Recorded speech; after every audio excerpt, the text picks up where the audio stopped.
Monsieur Gomez, merci de nous accueillir dans votre bureau.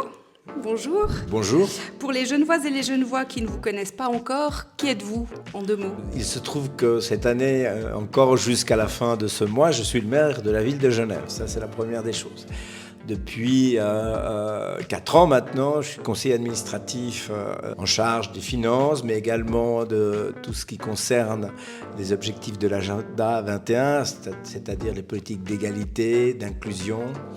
Et puis également en charge de la gérance immobilière municipale et de tas d'autres choses à côté. Puis avant, j'ai fait beaucoup de choses dans ma vie.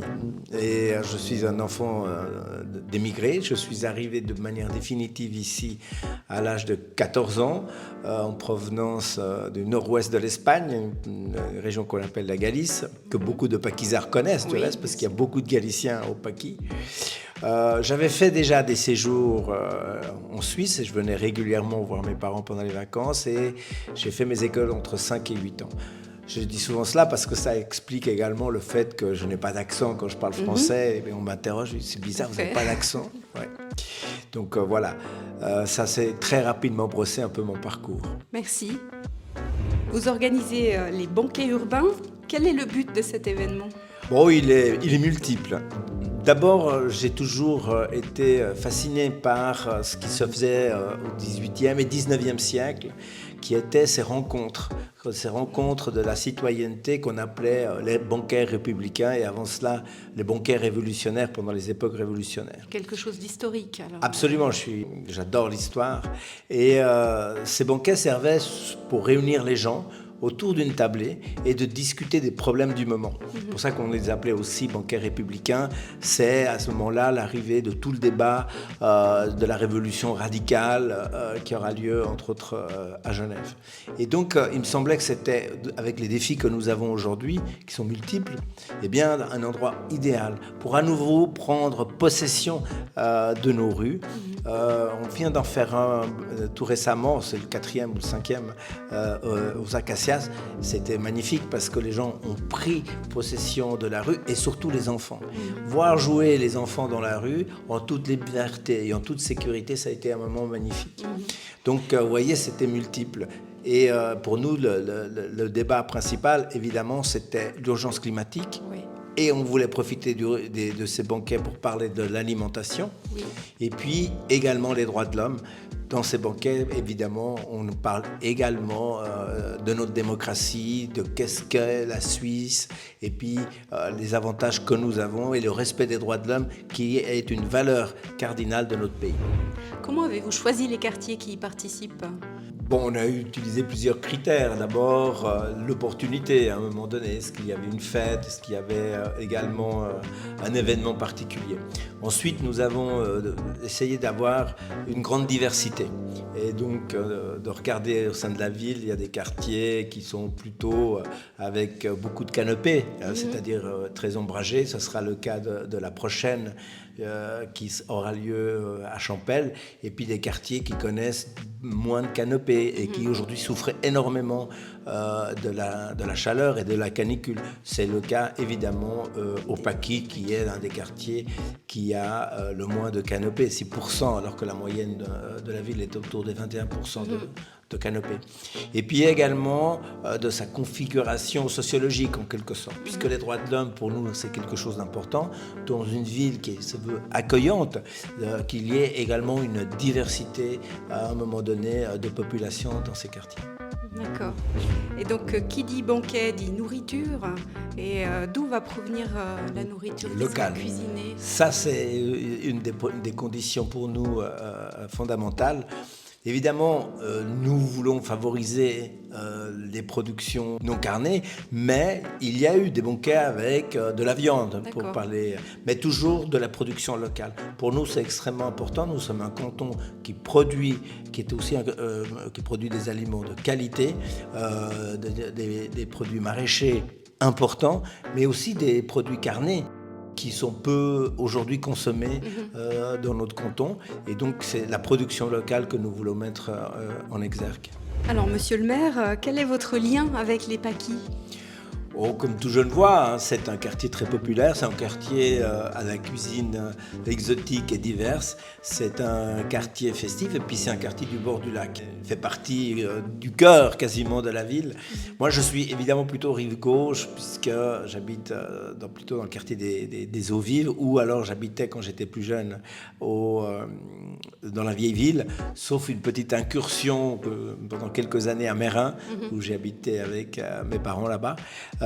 Et donc le quartier des Paquis, c'est presque, je dirais, pas mon quotidien, mais je suis très souvent là-bas. Et surtout, c'est aussi un lien parce que c'est un quartier très évidemment populaire et moi j'adore rencontrer les gens, mais c'est aussi un quartier très combatif et avec des associations importantes, avec des propositions importantes. Et moi j'ai souvent évidemment des liens avec ces associations puisque je m'alimente effectivement des réflexions qu'il y a. Ils vous donnent du travail, hein. Oui, et heureusement, Oui. je dirais, parce que c'est effectivement elles, encore une fois, qui alimentent notre réflexion et qui souvent nous font des propositions très intéressantes. Il y aura des animations autour du développement durable et du recyclage. Pour vous, l'urgence climatique, elle est importante. Et quelles sont vos autres actions sur ce thème ? Sur l'urgence climatique, Oui. bon, la première des choses, c'est évidemment de verdir la ville. Et surtout ces quartiers, je parlais des Paquis, mais également la Jonction, mais également les Eaux Vives dans une moindre mesure, où, disons, la canopée est relativement faible. Et au Paquis, nous sommes en train de mener toute une série de projets très intéressants que nous avons présentés aux habitants. C'est de verdir les cours intérieures. Voilà. Évidemment, nous commençons par celle où nous, ville de Genève, nous sommes propriétaires, c'est de la gym. Ça a un double avantage, c'est-à-dire que nous enlevons évidemment triple avantage, je dirais même. Nous enlevons des places de parking, nous les remplaçons par de la végétalisation. Et 3, et ça c'est très important, je me suis rendu compte avec les habitants en faisant ces projets, c'est que nous sécurisons ces cours intérieurs. Ouais. C'est le cas avec le Square Montou, avec le collectif Fenêtre sur Cour, Jean Jacquet. Absolument. Voilà. À la rue de Lausanne, 31 je crois, rue de Lausanne, où il y a une sorte de parking intérieur avec presque une douzaine de véhicules, un peu moins. Nous allons les enlever. Nous avons trouvé évidemment des places de substitution pour les personnes qui ont un parking là-bas, dans un autre parking pas très loin, mais en sous-sol et au même prix. Et puis nous allons fermer cette cour qui aujourd'hui est ouverte et pose des problèmes d'insalubrité et de sécurité pour les habitants. Et nous allons la fermer et ce ne sera accessible évidemment que pour les habitants et leurs invités en quelque sorte. Oui, oui. Bon, on se réjouit de voir ces beaux projets se réaliser. Surtout les locataires, je crois, ils étaient très contents lors de la discussion que j'ai eue avec eux. Évidemment, il y a toujours un questionnement, puisque le fait de ne plus avoir sa place de parc juste en bas de son immeuble, de ça faire crée 100 des mètres, inquiétudes. Voilà, ça crée des inquiétudes, c'est normal. Mais tout projet nouveau crée des inquiétudes. Si je peux me permettre, nous avons fait une microforêt, par exemple, mais c'est du côté de la rive gauche, à Villereuse. Ça a aussi créé des inquiétudes et c'était presque une trentaine de places de parking où nous avons procédé de la même manière avec des propositions. Il y avait une inquiétude. Et si vous avez l'occasion, même si c'est sur la rive gauche, d'aller le voir, il est magnifique. Oui, nous nous rendons de temps en temps en terre inconnue. Votre vision des Paquis d'ici 10 ans ? Eh bien, d'ici 10 ans, j'espère qu'on aura enfin fait la Croix Verte. J'espère qu'on aura augmenté la canopée du quartier de manière importante. Aujourd'hui, on est à 6%. Je n'ose donner 2 chiffres, mais j'espère en tout cas qu'on va considérablement l'augmenter.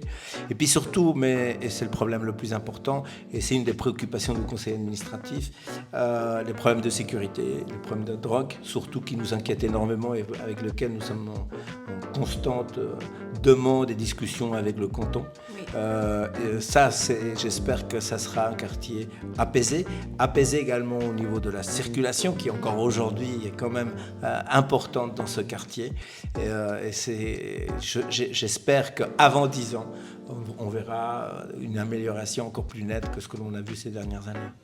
Monsieur Gomez, votre lieu favori au Paquis, si un jour on se balade au Paquis, il y a une terrasse sur laquelle on va vous trouver ? Un restaurant, un bar Bon, moi je viens du bord de mer, donc l'accessibilité à l'eau pour moi est très importante et c'est clair que les bains des Paquis est un endroit qui est souvent l'objet de mon parcours à travers... Mais il n'y a pas que celui-là. Il y a la place de la navigation, j'aime beaucoup cette place. Il faut qu'on regarde si on peut mieux et plus la végétaliser. C'est une très belle place, elle n'a pas l'air comme ça, mais c'est une belle place de rencontre qui n'est pas suffisamment, à mon sens, utilisée dans un lieu très populaire. Merci Monsieur le maire et nous vous donnons rendez-vous au Paquis le 25 mai à 11h30 sur la place de la navigation en fanfare. En fanfare et avec un très bon repas. Merci beaucoup.